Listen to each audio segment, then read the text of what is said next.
Let me ask you something. Have you ever seen a Toyota Camry or a Honda Civic with 300,000 miles on it, still running smooth, no smoke, no knocking, no drama, and wondered how on earth that's possible? Meanwhile, you might know someone who drove a completely different car and blew the engine at 120,000 miles. Same roads, same fuel, same weather. So what's actually going on? Most people will immediately say, oh, it's because Japanese cars are just built better. And look, there's some truth to that. Japanese automakers do have an incredible manufacturing culture. But here's the thing, and this is what most people get completely wrong.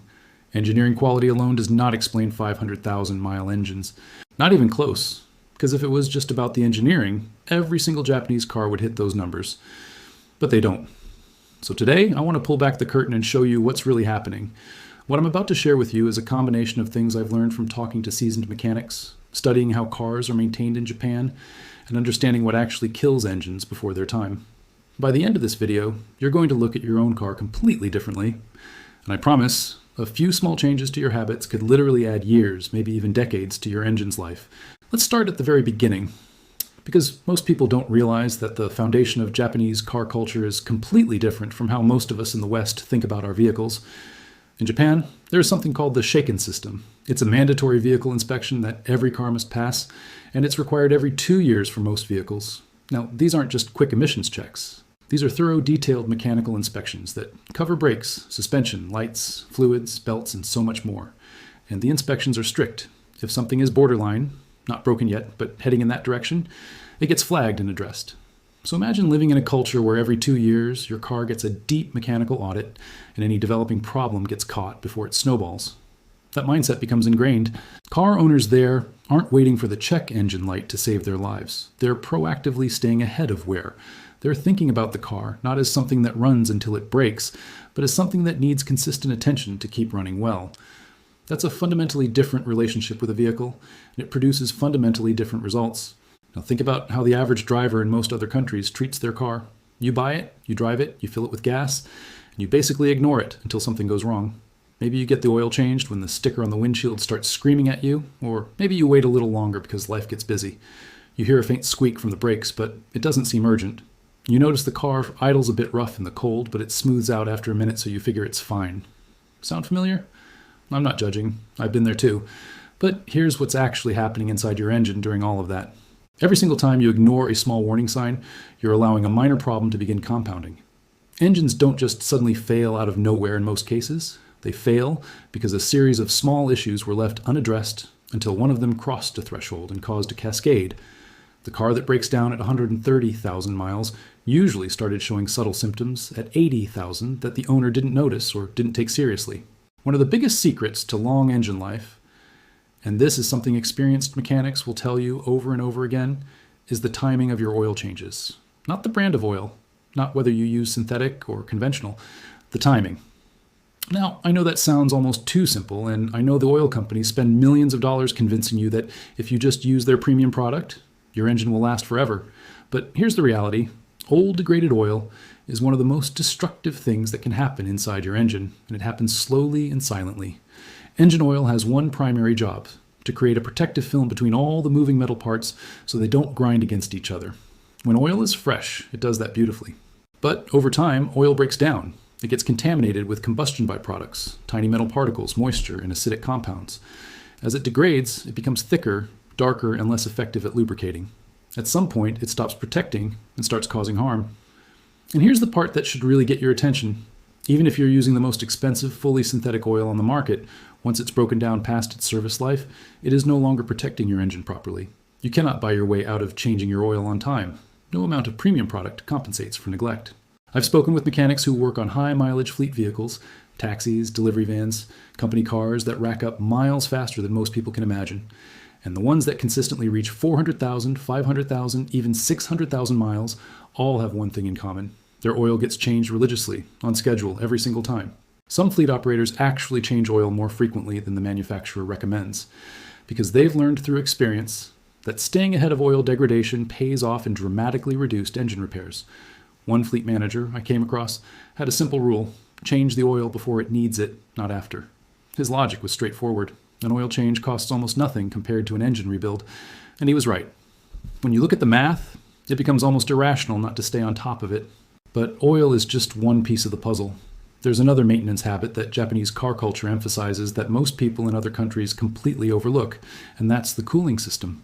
Your engine runs at extremely high temperatures, and the cooling system, the coolant, the radiator, the hoses, the thermostat, the water pump, is what keeps those temperatures in check. When the cooling system is healthy, your engine runs in its optimal temperature range. Combustion is efficient, and internal components experience predictable, manageable stress. But when the cooling system starts to fail, even just a little, bad things start happening quietly. Old coolant loses its ability to transfer heat efficiently and becomes slightly acidic over time, which slowly eats away at metal components from the inside. A thermostat that's slightly sticking causes temperature swings that put extra stress on engine seals and gaskets. A water pump that's starting to fail causes subtle overheating that the temperature gauge might not even fully register. And here's the cruel irony. You might not notice any of this until the head gasket blows or the engine overheats severely. And by then, you're looking at a repair bill that could rival the value of the car.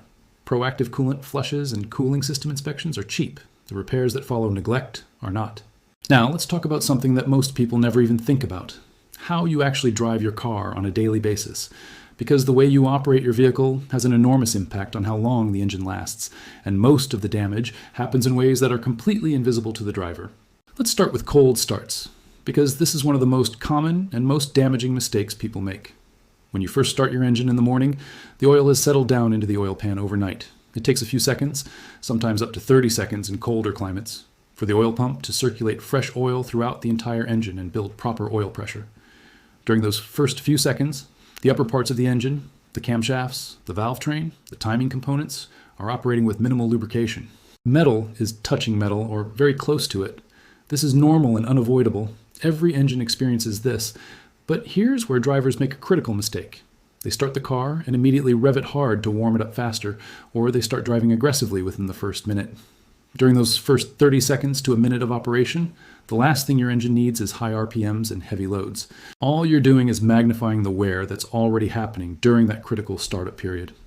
The right approach is to start the car, let it idle for 30 to 60 seconds. You don't need to sit there for 10 minutes, that's unnecessary.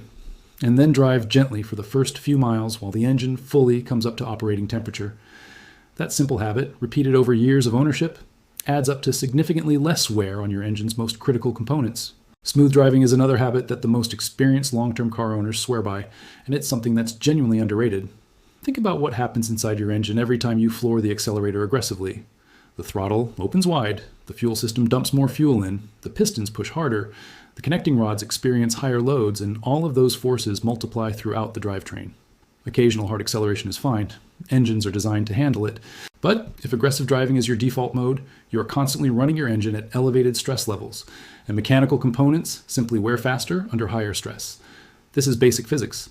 Now compare that to someone who accelerates smoothly and progressively, who anticipates traffic flow so they're not constantly in a cycle of hard acceleration followed by hard braking, who maintain steady speeds on the highway rather than weaving and surging. Their engine spends far more of its operating time in a comfortable, low-stress state. Over 200,000 miles, the cumulative difference in wear is staggering. Braking habits actually matter for engine longevity too, and here's why. When you brake hard frequently, you're not just wearing out your brake pads faster. You're also creating a driving pattern that requires more frequent hard acceleration to get back up to speed. It becomes a cycle. Smooth, anticipatory braking leads to smooth, gradual acceleration, which leads to lower engine stress across the board. Experienced drivers who get incredible mileage out of their cars are almost universally smooth and deliberate in the way they operate their vehicles. It's not about driving slowly, it's about driving efficiently and thoughtfully. Let me tell you about something that catches a lot of drivers off guard, and that's the impact of short trips on engine life. If your daily driving consists mostly of very short trips, 5 minutes here, 10 minutes there, your engine never fully reaches operating temperature. And that matters more than most people realize. When an engine runs below its designed operating temperature, it doesn't burn fuel completely. Unburned fuel and moisture accumulate in the oil, contaminating it and degrading it much faster than normal. The combustion byproducts that would normally get vaporized and expelled through the PCV system instead build up inside the engine. Over time, this leads to sludge formation, which is essentially a thick, tar-like deposit that clogs oil passages and reduces lubrication where it's needed most. People who primarily make short trips and change their oil based only on mileage, say every 5,000 miles, are often not changing it frequently enough because the oil has been contaminated by the stop-start driving pattern faster than the mileage suggests. If most of your driving is short trips, consider changing your oil more frequently based on time rather than just mileage. Many manufacturers actually recommend this approach, but few drivers pay attention to the time-based interval. One of the things that really separates disciplined car owners from everyone else is how they respond to early warning signs. An experienced, attentive owner notices when the engine sounds slightly different at startup. They notice a small oil spot on the driveway, and they investigate immediately.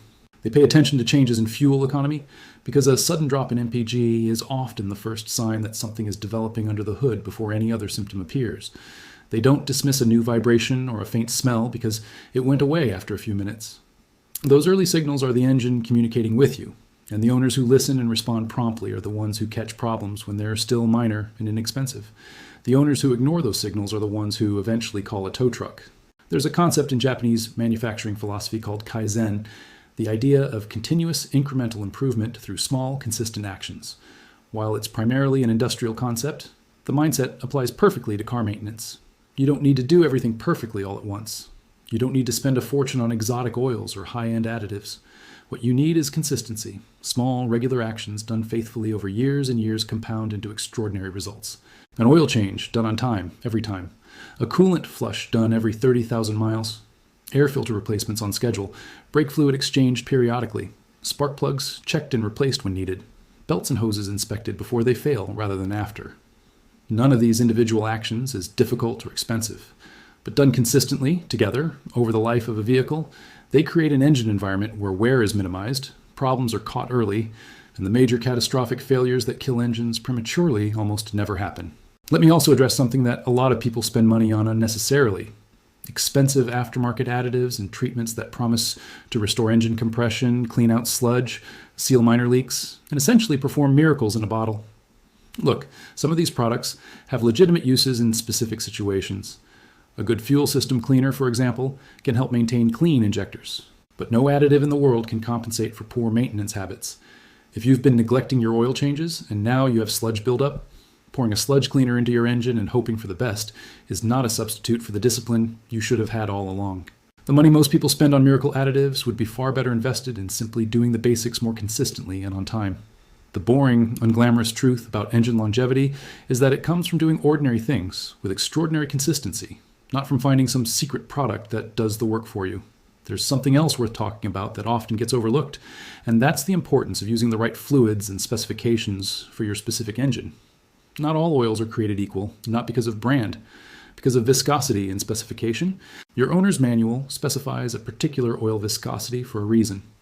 That specification was determined through extensive engineering and testing to provide the correct oil film thickness for your engine's tolerances at its operating temperatures. Using an oil that's too thick or too thin for your engine is a genuine problem. Too thin, and the film may not fully protect under high load. Too thick, and the engine has to work harder to pump it, especially at startup and cold weather. The same principle applies to coolant. Using the wrong coolant type can cause chemical reactions inside your cooling system that corrode components over time. Always use the specifications listed in your owner's manual, not what the parts store employee recommends, and not what was on sale. Now here's something that I think is genuinely underappreciated when people talk about Japanese car longevity, and that's the role of the air filtration system. Your engine needs clean air to run properly.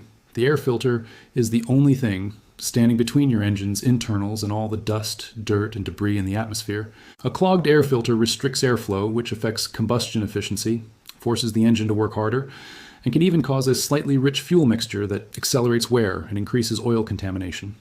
Checking and replacing the air filter is one of the cheapest, easiest maintenance tasks you can perform, and it has a real measurable impact on engine health and fuel economy. Yet it's one of the most commonly ignored items on maintenance schedules. I want to circle back to the timing belt or timing chain for a moment, because this is an area where neglect can lead to what mechanics call catastrophic engine failure, the kind where the repair costs more than the car is worth. In engines with a rubber timing belt, that belt has a finite service life, typically somewhere between 60,000 and 100,000 miles, depending on the manufacturer's specification. When that belt snaps, and it will eventually if you don't replace it, it causes the engine's internal components to collide with each other at high speed. Valves get bent, pistons get damaged. In some cases, the entire engine is destroyed in an instant. This is not a gradual failure.